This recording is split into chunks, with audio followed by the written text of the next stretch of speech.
तर नवीन एका ब्लॉगमध्ये तुमच्या सर्वांचं स्वागत करते। तर आज आपण आहे ना गणपतींचं दर्शन घेण्यासाठी आमच्या एरियामध्ये जेवढे गणपती आहेत ना तेवढ्या सर्वांचं दर्शन घेण्यासाठी जाणार आहोत। तर हे आमच्या बिल्डिंगच्या खाली असलेले गणपती आहे। त्यानंतर आम्ही आहे ना वाघळीच्या राजांचं दर्शन घेतलं। वाघळीच्या राजाचं दर्शन घेतल्यानंतर आम्ही भटवाडीच्या राजाचं दर्शन घ्यायला गेलेलो। भटवाडीच्या राजाचं दर्शन घेऊन झाल्यानंतर आम्ही किसननगरचा विघ्नहर्ता या गणपतींचं दर्शन घ्यायला गेलेलो। गणपती खरंच खूप सुंदर होते आणि उभी मूर्ती होती ही। त्यानंतर आम्ही आहे ना किसननगरचा विघ्नहर्ता यांचं दर्शन घेऊन झाल्यानंतर किसननगरच्या राजाचं दर्शन घ्यायला गेलेलो।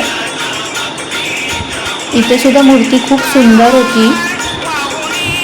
ही मूर्ती आहे ना घोड्यावर बसलेली होती। किसननगरच्या राजाचं दर्शन घेतल्यानंतर आम्ही ठाण्याच्या इच्छापूर्ती या गणपतींचं दर्शन घ्यायला गेलेलो। ठाण्याच्या इच्छापूर्तीचं दर्शन घेऊन आम्ही मस्जिद गल्लीच्या राजाच्या इथे गेलो दर्शन घ्यायला। तर बघा उभी मूर्ती येते मोरावर अशी छान। त्याच्यानंतर आम्ही मस्जिद गल्लीचा राजा बघून एकदम त्याचा राजाच्या इथे गेलेलो पाय पडायला।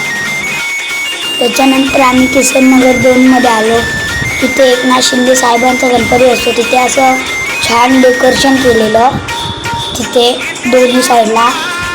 तर हे बघा असं डेकोरेशन आहे। आता इथे गणपतींना सोन्याचा हात आहे आशीर्वादाच्या हातच्या इथे। तर मस्त असं बाजूच्या साईडला पण डेकोरेशन केलेलं आहे बघा छान सुंदर असं।